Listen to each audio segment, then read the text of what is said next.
योगिरी नाम का एक बहुत पावरफुल लड़का सभी लोगों को मारते हुए एक असाका नाम की लड़की को ढूंढ रहा होता है। तभी सामने वो देखता है कि असाका को किसी लेडी ने गन पॉइंट पर रखा हुआ है और वो योगिरी को धमकी देती है कि अगर तुम आगे आओगे तो मैं इसे मार डालूंगी। तब हमारा हीरो अपनी पावर का इस्तेमाल करता है और बिना छुए ही उस लेडी को मार कर असाका के गले लगते हुए बोलता है चलो घर चलते हैं। अभी उसकी आँख खुल जाती है और सामने टोमाकिची नाम की लड़की उसको उठा रही होती है और वो पूछता है कि क्या हम अपने डेस्टिनेशन पहुंच गए, जिस पर बोलती है कि इतना कुछ हो गया, आखिर तुम सो कैसे सकते हो। यहाँ उसी क्लास की दो बच्चों को एक ड्रैगन ने मार दिया है। टोमाचिका भी काफी ज्यादा डरी होती है और उसे समझ नहीं आता कि चल क्या रहा है। तभी योगिरी माइक उठाकर उस ड्रैगन में मारता है, जिस वजह से उन लोग को मारना छोड़ देता है और वापस से ड्रैगन उन पर अटैक करने वाला होता है। टोमाचिका काफी ज्यादा डर जाती है कि अब वो लोग मरने वाले हैं। इस कारण वो योगिरी को गले लगाते हुए उसकी चेस्ट पर हाथ रख देती है, जिससे हमारे हीरो की पावर जाग जाती है और योगिरी तब कुछ बोलता है जिससे वो ड्रैगन खुद ब खुद ही मर जाता है। लेकिन हमारा हीरो यही नहीं रुकता, वो सीधा गेम खेलने लग जाता है। इससे टोमाचिका को उस पर गुस्सा आ रहा होता है। वो बोलती है कि क्या हमें बाहर नहीं जाना चाहिए, जिस पर योगिरी बोलता है कि क्या गारंटी है कि अगर हम बाहर जाएंगे तो जिंदा बच पाएंगे। वैसे मुझे बताओ कि आखिर हुआ क्या था। अब टोमाचिका बताती है कि उनकी बस एक ट्रिप के लिए जा रही थी, लेकिन जैसे ही उन लोगों ने टनल को क्रॉस किया वो लोग एक अलग ही जगह पर पहुंच गए और तभी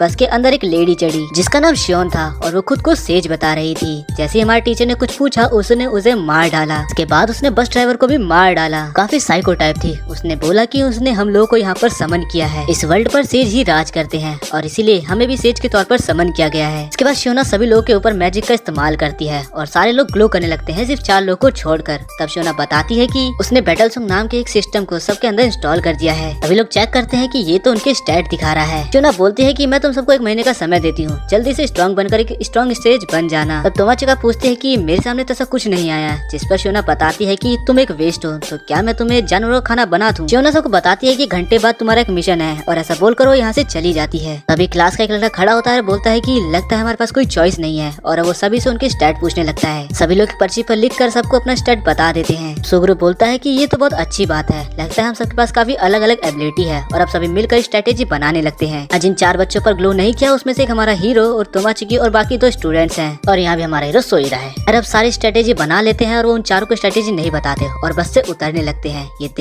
देखकर वो लोग भी सोचते हैं कि उन्हें भी बाहर चलना चाहिए, जिसके लिए टोमाचिकी योगिरी को उठाने लगती है। जैसे ये लोग बाहर निकल लगते हैं यहाँ पर सुगुरु आता है और बोलता है तुम चारों जिन पर कोई पावर नहीं है, तुम हमारे साथ नहीं जा सकते, तुम हमारे लिए पूरा वेस्ट हो, तुम्हारी वजह से हम भी मर जाएंगे। और वो अपनी पावर से सारी सीटों को वहीं पर गिरा देता है ताकि लोग बाहर ना निकल पाए। और जिनमें पावर है उनमें से एक लड़की इन सबको और अट्रैक्टिव बना देती है ताकि सारे जानवर इन्हीं पर अटैक करें। सुगुरु अपना प्लान बताता है कि इस एरिया में एक ड्रैगन है और हम लोगों ने तुम लोग को 4 की तरह इस्तेमाल किया है, वो जैसे ही तुम्हें खाएगा तब तक हम सब सिटी तक पहुँच जाएंगे। सुनकर टोमाचिका के होश उड़ जाते हैं और अब बोलती है मेरी दोस्त इसके लिए कभी एग्री नहीं करेगी। सुगुरु बताता है कि तुम्हारे दोस्त ने तो बहुत पहले ही एग्री कर दिया है। इससे वो पूरी तरह से टूट जाती है। तब सुगुरु बस को लॉक कर यहाँ से चला जाता है और तभी ऊपर एक ड्रैगन आकर बाकी दोनों स्टूडेंट को मार देता है और अब पता चलता है कि सारी बात टोमाचिका योगिरी को बता रही थी। ये सब सुनने के बाद योगिरी बोलता है आखिर अब इसी का दुनिया में मैं अपना गेमिंग चार्ज कैसे करूंगा। फालतू बात सुनकर टोमाचिका को उस पर काफी ज्यादा गुस्सा आने लगता है। ड्रैगन के अचानक से मर जाने पर टोमाचिका पूछती है कि क्या तुमने कुछ गिरा है, जिस पर योगिरी बोलता है कि मैं क्या ही कर सकता हूँ। वो लोग बस से बाहर आ जाते हैं जहाँ पर योगिरी बोलता है हम फॉरेस्ट में तो नहीं जाएंगे।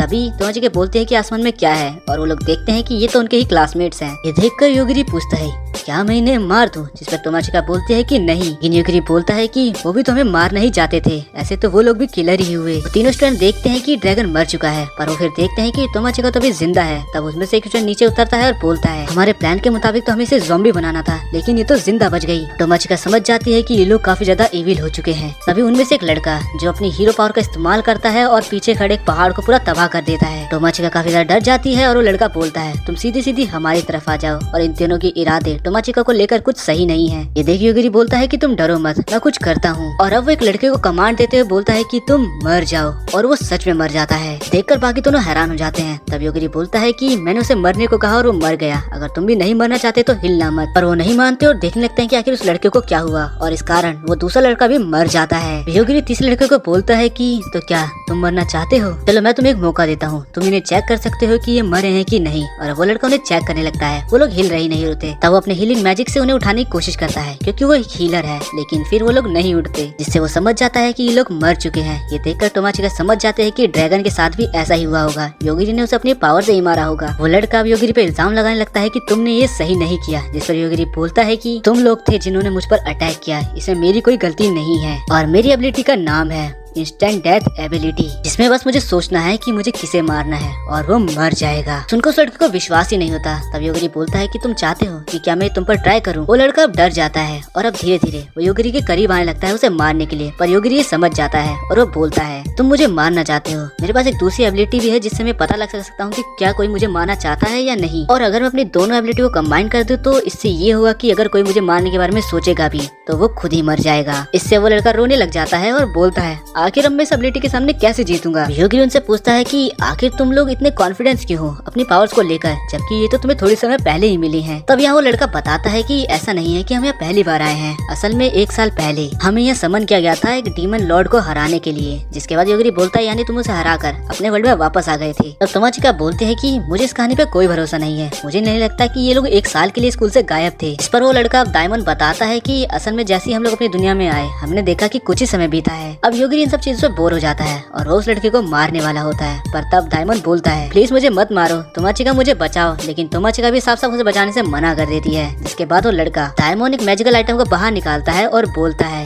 ये एक गैजेट है जिससे मैं तोमाचिका का सर्वेंट बन जाऊंगा और मुझे जो भी देगी वो मुझे करना पड़ेगा। और वो अपने गले में पहन लेता है। अब वो तोमाचिका की तरफ बढ़ता है जिससे तोमाचिका डर जाती है और उसे पीछे हटने के लिए बोलती है, जिससे वो कॉलर खुद ब खुद टाइट होकर उसे पीछे खींचने लगती है। तोमाचिका परेशान हो जाती है और बोलती है कि मुझे इसकी ओनरशिप नहीं चाहिए। जिस पर वो बोलता है कि मैं इसमें कुछ नहीं कर सकता, लेकिन तू अपनी ओनरशिप किसी को और को दे सकती हो। जिस पर वो डायमंड की ओनरशिप योगिरी को दे देती है। अब योगिरी उससे बोलता है मैं तुम्हें मारूंगा नहीं, लेकिन क्या तुम्हें वो सामने फॉरेस्ट दिख रहा है? और हम देखते हैं कि वहाँ पर काफी सारे बीस्ट होते हैं। योगिरी बोलता है कि तुम वहाँ चले जाओ। इससे वो डर जाता है, लेकिन उसकी कॉलर जबरदस्ती उसे वहाँ ले जाने लगती है। तब योगिरी उसे रोकता है और बोलता है हमारे बारे में किसी को बताना मत, और हाँ तुम जंगल में तो जरूर जाओ, लेकिन तुम्हारे पास जितनी भी कीमती चीजें हैं वो यहीं छोड़ जाओ। और उसे ऐसा करना पड़ता है क्योंकि वो योगिरी का सर्वेंट है। तोमाचिका योगिरी से पूछती है कि क्या हमने सही किया? जिस पर वो बोलता है हमने बिल्कुल सही किया, हमें उस पर भरोसा करने की कोई जरूरत नहीं है। तब तोमाचिका बोलती है फिर तुम मुझ पर भरोसा क्यों कर रहे हो? जिस पर योगिरी बोलता है कि ये मेरी चॉइस है, मैं तुम्हें प्रोटेक्ट करना चाहता हूँ। इस पर तोमाचिका दोबारा पूछती है आखिर तुम ऐसा क्यों करना चाहते हो? जिस पर योगिरी बोलता है मुझे पता नहीं, शायद इसलिए क्योंकि जब ड्रैगन ने हम पर अटैक किया तो तुमने मुझे पकड़ लिया था। अब इसके बाद हम शियोन को देखते हैं जो कि अपने कमरे में आराम कर रही होती है। तभी उसके पास एक बंदा आता है और उसे स्टेटस के बारे में बताने लगता है। तो शियोन बोलती है कि हाँ मुझे पता है वो ड्रैगन मर गया, लेकिन उसके आगे क्या हुआ? आगे वो आदमी बताता है कि 4 लोग मारे जा चुके हैं, लेकिन पहला मिशन कंप्लीट हो चुका है। शियोन को लगता है कि 4 वो मरे होंगे जिनके पास कोई भी पावर्स नहीं थी, पर तो वो आदमी बताता है कि ऐसा नहीं है, असल में 2 S रैंक के हीरोज मरे हैं। ये सुनकर शियोन एकदम हैरान हो जाती है। वो आदमी बोलता है कि वो बिना किसी वार्निंग के मर गए, कहीं किसी के पास इंस्टेंट डेथ एबिलिटी तो नहीं। लेकिन शियोन के मुताबिक ज्यादा चिंता करने वाली बात नहीं है। पर इस पर योइची बोलता है कि ये काफी बड़ी दिक्कत बन सकती है। पर शियोन बोलती है तुम्हें जो करना है करो, और वो सोने चली जाती है। अब ये दोनों चलते चलते एक टाउन के पास पहुंच जाते हैं, जहां गार्ड उनको देखकर गेट बंद करने लगते हैं। ये बताता है कि रात होने वाली है और वो इसीलिए गेट को बंद कर रहे हैं। जिस पर तोमाचिका पकड़कर उसको उनके पास ले जाती है। लेकिन यहाँ प्रॉब्लम ये होती है कि ना गार्ड उनकी लैंग्वेज समझ पाते हैं और ना ही वो उनकी लैंग्वेज समझ पाते हैं। अब ये दोनों यहीं पर बैठ जाते हैं और थोड़ी देर बाद यहाँ एक बंदा आता है और वो बोलता है कि तुम्हारे बाकी मेंबर्स तो पहले ही आ चुके हैं। जिस पर योगिरी बोलता है कि आपने सही कहा, हम उनसे बिछड़ गए हैं। वो बंदा बोलता है कि वैसे तुम लोग सेज कैंडिडेट के हो, इसीलिए मैं तुमसे कोई टोल चार्ज नहीं कर रहा हूँ, लेकिन मैं तुम्हें ये नहीं बताऊंगा कि कैपिटल तक कैसे जाना है। ये सुनकर वो दोनों अब जाने लगते हैं। तब वो बंदा बोलता है कि मुझे कोई दिक्कत नहीं है अगर ये लड़की आज मेरे मेंशन में रहना चाहे तो। बात सुनकर तोमाचिकी योगिरी का हाथ पकड़कर उसे जल्दी से आगे खींचने लगती है। जिस पर योगिरी पूछता है कि तुम ऐसा क्यों कर रही हो? वो बोलती है कि मुझे लगा तुम उसे मार ही डालोगे। ये लोग टाउन को देखकर काफी ज्यादा हैरान हो ही रहे होते हैं कि तब यहाँ पर एक कैट गर्ल आती है और वो लोगों से पूछती है कि आखिर मैं तुम्हारी क्या मदद कर सकती हूँ और तुम लोग किसी परेशानी में तो नहीं। इस पर योगिरी काफी कोल्ड तरीके से पूछता है कि आखिर तुम्हें क्या चाहिए। वो कैट गर्ल डर जाती है और बोलती है कि मेरा कोई इविल इंटेंशन नहीं है, मैं तो बस सेज कैंडिडेट वाले लड़कों को पटाना चाहती हूँ क्योंकि उनका फ्यूचर काफी ज्यादा ब्राइट होता है। पर मैं ऐसा नहीं करूंगी क्योंकि तुम्हारे पास पहले एक ऑलरेडी गर्लफ्रेंड है। अब तोमाचिका बना करने लगते हैं कि मैं ऐसी गर्लफ्रेंड नहीं हूँ। वो दोनों उस कैट गर्ल मीडिया से मदद मांगते हैं टाउन को घूमने के लिए। और अब रात में हम देखते हैं कि वो लोग काफी सारी शॉपिंग कर लेते हैं, जहाँ पर तोमाचिका ने एक फैंटेसी ड्रेस भी खरीदा है। और अब काफी सारे गुंडे अचानक से उन्हें घेर लेते हैं, जो देखकर योगिरी को समझ में आ जाता है कि वो कैट गर्ल इनसे मिली हुई थी। अब वो गुंडे उनकी तरफ बढ़ने लगते हैं, जो देखकर योगिरी बोलता है क्या तुम लोग को पैसा चाहिए? जिसको बोलते हैं कि पैसा तो चाहिए ही, लेकिन हम तुम जैसे सेंज कैंडिडेट को मारना चाहते हैं क्योंकि तुम जैसे लोग काफी ज्यादा कूल होते हो और काफी ज्यादा कामयाब बन जाते हो, और हमें ऐसे लोग बिल्कुल पसंद नहीं, हमें तुमसे नफरत है। जो देखकर योगिरी बोलता है अगर ऐसी बात है तो मैं तुम्हें मार डालूंगा। और वो गुंडे बोलते हैं कि हम तुम्हें मार डालेंगे। सिचुएशन को देखकर टोमाचिका उस कैट गर्ल से बोलती है कि ओएगिरी दिखता नहीं है लेकिन वो बहुत पावरफुल है, वो तुम सबको मार डालेगा। लेकिन वो काफी ज्यादा इविल होती है, उसे बिल्कुल भरोसा नहीं हो रहा था इसकी बात पे। अब हमारा हीरो बोलता है जो भी मेरे पीछे हैं वो सभी मर जाए, और अचानक ही सारे लोग मर जाते हैं जो उसके पीछे होते हैं। और अब ओएगिरी एक एक करके सबको मारने लगता है। ओएगिरी ट्राई करता है कि वो एक एक कर सबको टॉर्चर कर मारे, लेकिन उसकी पावर इतनी ज्यादा होती है कि कोई भी उसका टॉर्चर सही नहीं पाता। ये देखकर वो कैट गर्ल डर जाती है और ओएगिरी से बोलती है मुझे माफ कर दो, घर पर मेरे छोटे भाई बहन है जो कि भूखे हैं। ओएगिरी उससे बोलता है इसका मतलब ये नहीं कि तुम ऐसा करोगी। और अब वो उन दोनों की तरफ हाथ कर बोलता है कि मर जाओ, लेकिन कुछ नहीं होता। जिसका मौका देखकर वो कैट गर्ल उस आदमी को लेकर यहाँ से भागने लग जाती है। टोमाचिका बोलती है कि क्या तुम उन्हें ऐसे ही जाने दोगी, जिस पर ओएगिरी बोलता है बिल्कुल नहीं। और अब थोड़ी देर आगे जाते ही वो आदमी और कैट गर्ल मरकर नीचे गिरने लग जाते हैं। यहाँ तभी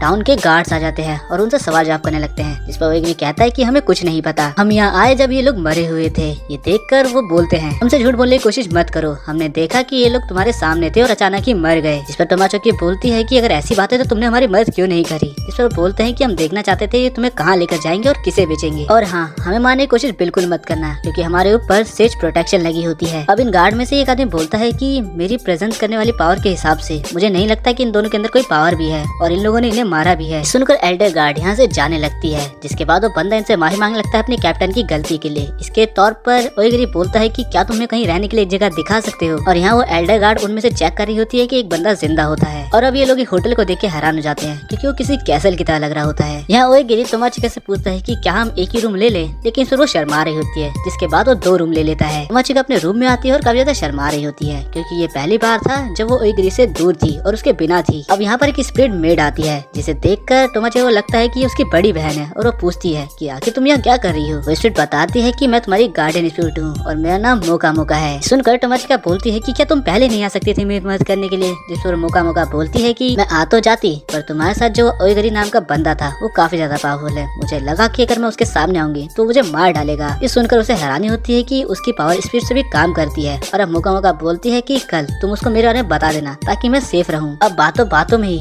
मोको मोको से बताती है कि मैंने ही तुम्हारे अंदर उस सिस्टम को इंस्टॉल होने से बचाया है। सुनकर टोमाचिका को उस पर काफी ज्यादा गुस्सा आता है और वो गुस्सा करने लगती है, पर तब वो स्पीड से बताती है कि अगर उस सेज से अपने अंदर पावर डाउनलोड करवाती और लेती तो वो तुम्हारी लाइफ को कंट्रोल करने लग जाती। अब सारी बात टोमाचिका को समझ में आ जाती है, जिसके बाद उससे पूछती है कि आखिर तुम मुझे कैसे प्रोटेक्ट करने वाली हो। जिस पर वो स्पीड बोलती है कि मेरा गोल ये है कि मैं तुम्हें तुम्हारे वर्ल्ड में वापस भेज दूं और इसके लिए मैं तुम्हें कुछ टेक्निक्स भी सिखाऊंगी। अब अगली सवार टोमाचिका ओएगिरी से मिलती है और पूछती है कि आखिर हम अपने बाकी स्टूडेंट्स को कैसे ढूंढने वाले हैं। तब ओएगिरी से सेलेस्टीना से मिलाता है और बताता है कि ये कल से ही हमारे क्लासमेट्स की लोकेशन को ट्रैक कर रही है और उन्हें ढूंढ रही है। साथ ही इसने मेरे लिए एक चार्जर भी बनाया है। अब सेलेस्टीना उसे कैपिटल का टिकट देते बोलती है कि आप लोगों को दोपहर को निकलना है। तभी ओएगिरी अपने पास से कुछ सामान निकालकर उसे बोलता है कि क्या तुम इसका ध्यान रख सकती हो, जिस पर सेलेस्टीना मान जाती है। अगले सीन में लोग ट्रेन के अंदर होते हैं जहाँ पर ओएगिरी गेम खेल रहा होता है और साथ ही यहाँ पर टोमाचिका को चार्जर को बार बार घुमाना पड़ता है और उसके ऊपर मोको मोको भी बैठी होती है। मोको मोको ओएगिरी के पास इसलिए नहीं जा रही क्योंकि वो काफी ज्यादा डेंजर दिख रहा है इसको। ओएगिरी बोलता है कि मैं भी मोको मोको को देख सकता हूँ जब से मुझे टोमाचिका ने बताया है। टोमाचिका ओएगिरी के बगल में बैठ जाती है और पूछती है कि आखिर ये सेलेस्टीना है कौन। तभी उसे कुछ सेंस होता है। ओएगिरी उसे नीचे गिराता है और तभी उनके ऊपर से एक अटैक होता है जिससे ट्रेन की छत उड़ जाती है पूरी की पूरी। हम उसी एल्डर गार्ड को देखते हैं जो कि उस बंदे का इलाज करवा रही है एक लड़की से जो उस वक्त बच गया था। अब उस बंदे को होश आता है और कैट गर्ल को बुलाने लगता है। असल में ये बंदा पूरी तरह से अंधा हो चुका है क्योंकि ओएगिरी ने अपने पावर का इस्तेमाल इसकी आंखों के ऊपर किया था और अब ये हील भी नहीं हो पा रहा है। तभी वही लड़की इसकी आंखें ही निकाल लेती है, जिसके बाद इसकी दोबारा आंखें आ जाती हैं, पर अभी भी ये अंधा ही होता है। देखकर वो लड़की जिसका नाम नेल है वो उसे बाइट करने लगती है और इससे एल्डर गार्ड को हैरानी होती है। तब उसे बताया जाता है कि सेज नेल असल में एक वैम्पायर है और उनकी पावर कोल्ड ब्लड है। जब भी वो किसी को काटती है तो वो बंदा काफी ज्यादा एबिलिटी में पावरफुल हो जाता है, लेकिन इसका भी कुछ फायदा नहीं होता। तो यहाँ गेट तोड़कर एक बंदा आता है यहाँ दूसरी तरफ ओएगिरी की ट्रेन के ऊपर, जिसने अटैक किया होता है असल में वो एक अग्रेसर होता है जो कि एक रोबोट है। ओएगिरी उसे देख लेता है। तभी टोमाचिका देखती है कि दूर से एक सेज उड़कर आ रहा है और अब वो दोनों आपस में लड़ने लग जाते हैं। टोमाचिका कहती है कि क्या हमें इन्हें भी मार देना चाहिए, लेकिन ओएगिरी मना करता है और बोलता है कि मैं ऐसे ही किसी को नहीं मार सकता, मुझे कुछ रूल्स को बनाना पड़ता है वरना ऐसे तो मैं सबको ही मार दूंगा। फिर वो सेज उस अग्रेसर से लड़ता हुआ इनकी तरफ फेंक देता है और सबको भागने के लिए कहता है, पर वो उन सबको ही जमाने लग जाता है। लेकिन ओएगिरी खुद को टोमाचिका को बचा लेता है। यहाँ दूसरी तरफ वो बंदा जो गेट तोड़कर आया है वो सीधा ही नेल पर अटैक कर देता है, लेकिन उसे कुछ नहीं होता और ऐसा इसलिए हुआ क्योंकि नेल के पास सुपर हीलिंग हीलिंग एबिलिटी है और वो उस बंदे से पूछने लगती है कि आखिर तुम मुझे क्यों मारना चाहते हो। इस पर ये बंदा इन उससे बोलता है कि मैं तुम सभी सेज को दुनिया से खत्म कर दूंगा। जिसके बाद वो यहाँ पर काफी बड़ा धमाका करता है और यहाँ ओइगिरी उस सेज जिसका नाम की सांतुर है उससे बोलता है कि आखिर तुम हम पर अटैक क्यों कर रहे हो। तब वो सेज बोलता है कि क्या तुम्हें नहीं पता है कि अगर तुम्हारे सामने कोई भी सेज आए तो तुम्हें उसके सामने झुकना होगा। लेकिन ये इसके लिए बहुत बड़ी गलती साबित होती है क्योंकि अगले ही पल ओइगिरी से मार डालता है। ओइगिरी की पावर को देखकर अग्रेसर भी उसके सामने हार मान जाता है। यहाँ दूसरी तरफ नेल वापस बाहर आ जाती है और बोलती है तो क्या एरियल तुम्हारी गर्लफ्रेंड का नाम था। इससे हैरान होता है कि आखिर नेल कैसे जिंदा बच गई। नेल बताती है कि मैं तो कहीं नहीं गई, मैं यही खड़ी थी, मेरे पास सुपर रीजनरेटिंग पावर है। अभी उसके सामने झुकते हुए बोलता है कि प्लीज मुझे मार दो, लेकिन नेल उसे उठाकर बाहर फेंक देती है और बोलती है कि मेरा ऐसा इरादा नहीं। जिसके बाद वो गार्ड से बोलती है कि पता करो ओइगिरी कहाँ पर है। हाँ दूसरी तरफ एग्रेसर को ओइगिरी की पावर के बारे में पता चल चुका है और उससे बोलता है कि अगर तुम्हें कुछ भी चाहिए तो मैं तुम्हें दूंगा। क्योंकि उससे डायरेक्ट पूछता है तो मुझे बताओ कि मैं अपनी दुनिया में वापस कैसे जा सकता हूँ। जिस पर एग्रेसर बोलता है कि मुझे ये तो नहीं पता, पर मुझे ये पता है कि मैं अपनी दुनिया में कैसे जा सकता हूँ। तब ओइगिरी बोलता है कि क्या तुम हमें वहाँ ले जा सकते हो, लेकिन एग्रेसर इसके लिए नहीं मानता और बोलता है कि तुम जैसे खतरनाक बंदे को मैं वहाँ कैसे लेकर जाऊँ। तब सुनने के बाद ओइगिरी उससे कुछ एडवाइस मांगता है। अब काफी देर बाद जब यहाँ पर वही गार्ड्स आते हैं तो पाते हैं कि सेज सांतरो तो यहाँ पर मरा हुआ है। जिसके बाद हम देखते हैं कि शेन और नील दोनों आपस में बात कर रहे हैं कि आखिर कैसे उन दोनों ने एक सेज को मार दिया। शेन बताती है कि उसके पास इंस्टेंट डेथ मैजिक है। अब वो यहाँ डार्क मैजिक की बात करने लगते हैं। नील बोलती है कि उस एग्रेसर को बाहर निकालना बहुत जरूरी था, लेकिन अब ये ओइगिरी उससे भी ज्यादा खतरनाक हो चुका है। शेन उसे किसी भी सेज कैंडिडेट को छूने से मना करती है, पर उसे अलाउ करती है कि तुम डार्क मैजिक को बाहर निकाल सकती हो। ऐसा बोलकर वो यहाँ से चली जाती है। अब नील यहाँ पर एक बंदे को बुलाती है और बोलती है कि इमोर्टल आर्मी को हाना भूसा में भेजो क्योंकि वहाँ पर नॉर्मल क्रूड काफी ज्यादा वीक है। ये सुनकर बंदा कहता है कि तुम्हें इससे कोई फर्क नहीं पड़ता ना कि वाना भूसा पूरी तरह से डिस्ट्रॉय हो जाए। यहाँ दूसरी तरफ ओइगिरी और बाकी सब चल काफी ज्यादा थक चुके होते हैं। जिस पर टोमाचिका उस पर गुस्सा करते बोलते हैं कि तुमने उस अग्रेसर से कम से कम एक व्हीकल तो मांगना ही चाहिए था। तभी मोको मोको आकर उसे स्वॉर्ड दे देती है और बोलती है कि ये रोबोट के पार्ट से बना है, इसे तुम किसी भी चीज में ट्रांसफॉर्म कर सकती हो। टोमाचिका बताती है कि वो लोग सिटी तक पहुंच ही गए हैं, पर फिर वो देखती है कि योगिरी काफी ज्यादा थका हुआ है। उसके पूछने पर योगिरी बताता है कि मैं इतनी देर से इंस्टेंट डेथ एबिलिटी का यूज कर रहा था, इसलिए मैं काफी ज्यादा थक चुका हूँ। टोमाचिका बोलती है कि हमारा पीछा तो कोई नहीं कर रहा, आखिर तुम ये बेवकूफी क्यों कर रहे हो। जिस पर योगिरी बोलता है कि अपने पीछे देखो और बताता है कि ये सभी हमें मारने की कोशिश कर रहे थे और मैंने इन सबको मार डाला। इससे टोमाचिका को पता चलता है कि योगिरी की पावर की कोई भी लिमिट नहीं है। अब वो लोग चलते चलते एक होटल के पास पहुँच जाते हैं। इस होटल का माँ कैलिस्टिया ने उसे बताया था और वो अंदर जाकर से रूम लेने वाले होते हैं। यहाँ एक बंदा आता है और वो टोमाचिका को बोलता है मुझे लगा ही था कि तुम ही टोमाचिका हो और इस बंदे का नाम ताची है। इताची नहीं ताची। वो बोलता है कि मैं तुम दोनों को जिंदा देखकर काफी ज्यादा खुश हुआ और इनके क्लासमेट है। टोमाचिका पूछती है कि आखिर तुम बाकी सबके साथ ट्रेनिंग क्यों नहीं कर रहे, जिसे बोलता है कि मुझे उनका तरीका पसंद नहीं। तभी ताची की सर्वेंट ये देखकर जल रही होती है कि वो टोमाचिका से काफी ज्यादा फ्रैंक हो रहा है। अब वो टोमाचिका को अपनी 5 सर्वेंट से इंट्रोड्यूस कराता है जो कि काफी इविल तरीके से अपना इंट्रोडक्शन देती भी है। ताची बोलता है कि हम दोनों को हमारी डेस्टिनी ने मिलाया है और लगता है हम दोनों साथ रहने वाले हैं। इस सुनकर टोमाचिका तो पत्थर की बन जाती है। तब योगिरी उसे बताता है कि मुझे इसकी पावर के बारे में नहीं पता और ना ही मुझे इसके अंदर से कोई किलिंग इंटेंशन की फीलिंग आ रही है। टोमाचिका उससे पूछती है कि तुमने बहुत ज्यादा ट्रेनिंग करी होगी ना, जिस पर ताची बताता है कि लगता है तुम मेरे बारे में जानने के लिए कुछ ज्यादा ही एक्साइटेड हो। तो उसे बताता है कि पहले मिशन के बाद उन लोगों ने एक पार्टी को ऑर्गेनाइज किया जहाँ तब उसे उसका क्लासमेट ओटेरी मिला और उसने उसकी पावर को ऑब्जर्व करके उसके लिए ट्रेनिंग मेथड बताया जिसमें ताची को खुद लड़ने की जरूरत नहीं है, वो अपने सर्वेंट से लड़ा कर भी खुद का लेवल बढ़ा सकता है। इसके लिए पहले सर्वेंट्स को खरीदे और उनसे गुंडों से लड़वाए और उनको हराने के बाद इसके सर्वेंट्स के साथ साथ इसका भी लेवल अप होता रहेगा। साथ ही वो बताता है कि ओटेरी के अंदर पावर है कि वो जो मेज बन सकते हैं उनको पहचान लेता है, जिस वजह से जो मेज बनेंगे वो उसे मरने नहीं देंगे। अब वो टोमाचिका से दोबारा पूछता है कि क्या तुम मेरे साथ चलना चाहोगे, जिस पर वो साफ साफ मना कर देती है। तब टाची यहाँ से चला जाता है। ओइगिरी बोलता है कि मुझे लगा कि तुम उसके साथ ज्यादा सेफ रहोगी, लेकिन टोमाचिका बोलती है कि मुझे उसके साथ नहीं रहना है। दूसरी तरफ लिन को देखते हैं जो कि डार्कनेस से लड़ रही थी। इसके बाद हम योगिरी को देखते हैं जो कि 3 दिन से लगातार सो ही रहा है और यही बात टोमाचिका मोको मोको से कर रही होती है और उसे बोलती है कि तुम एक बार उसे देख कर आओ, लेकिन वो साफ साफ मना करती है। टोमाचिका बताती है कि वो 3 दिन से लगातार ट्रेनिंग कर रही है और उसे बाहर जाकर घूमना है। अभी यहाँ काफी सारी गाड़ियों की आवाज आने लगती है और उनके अंदर होता है इमोर्टल आर्मी का कमांडर। कमांडर सबको बताता है कि वो लिन की आर्मी का कमांडर है और वो लोग यहाँ पर इमोर्टल आर्मी की भर्ती चालू कर रहे हैं और वो साथ ही बोलता है कि जो भी नहीं आएगा मैं उसको मारकर ज़ॉम्बी बनाकर अपने साथ खुद ही ले जाऊंगा। तभी टोमाचिका के रूम के बाहर हम एरिका को देखते हैं जो कि टाची की सर्वेंट होती है। यहाँ वो अपनी विजुअल स्किल का इस्तेमाल कर रही होती है। तभी मोको मोको टोमाची को बताती है कि तुम जल्दी मरने वाली हो, मुझे ऐसी फीलिंग आ रही है पर मैं उसे देख नहीं पा रही। ये सुनते ही वो योगरी को कॉल लगा देती है और उसे बोलती है कि तुम मेरे रूम के पास जल्दी आओ, मुझे तुमसे मिलना है। अब योगरी आता है और उसे आते ही किसी की पावर सेंस होती है पर उसे दिख नहीं रहा होता। उसे पता चल जाता है कि कोई टोमाची को मारना चाहता है, इसीलिए अपनी पावर का इस्तेमाल कर उसे पहले ही मार डालता है और तभी एरिका मर जाती है। और अब टोमाची का गेट खोलकर देखती है कि ये तो एरिका है। यहाँ दूसरे टाची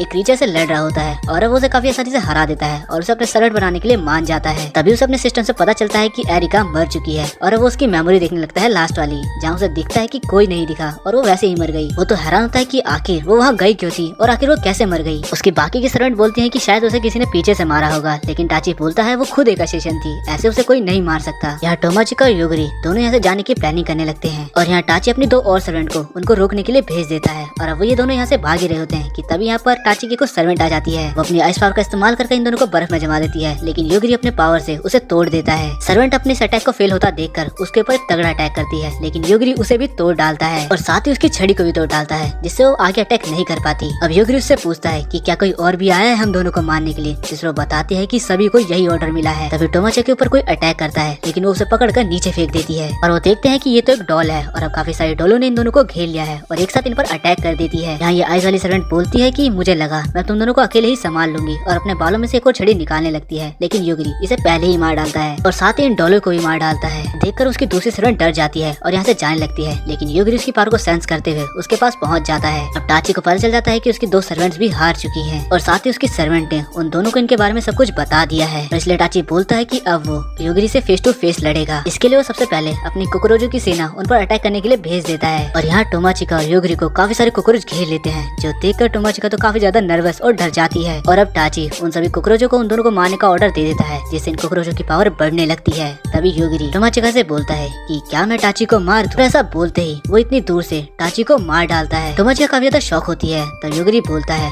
अगर वो मेरे तक पहुँच सकता है तो मैं भी उस तक पहुँच सकता हूँ, और अगर मैं उसके पास पहुँच सकता हूँ तो वो काफी आसानी से मर भी सकता है। इसके बाद वो टोमाचिका का हाथ पकड़कर उसे यहाँ से ले जाने लगता है और दूसरी तरफ टाची की सर्वेंट उसे जिंदा करने की कोशिश करती है, लेकिन इसमें वो नाकाम हो जाती है। तब उसकी एल्फ सर्वेंट बोलती है कि अब मैं आजाद हो गई और अब वो जैसे ही बाहर आती है तो पाती है कि यहाँ डार्कनेस से एलन लड़ रही है। लेकिन बोलती है कि मेरे लिए भी डार्कनेस से लड़ना काफी ज्यादा मुश्किल है, लेकिन मेरी हीलिंग पावर की वजह से मैं काफी बार उससे लड़ सकती हूँ। तभी यहाँ वो सर्वेंट को देख लेती है और बोलती है लगता है मेरे पास कोई चारा नहीं है, और अब उसके पास जाकर उसके ब्लड को पीने लगती है क्योंकि ये वैम्पायर है।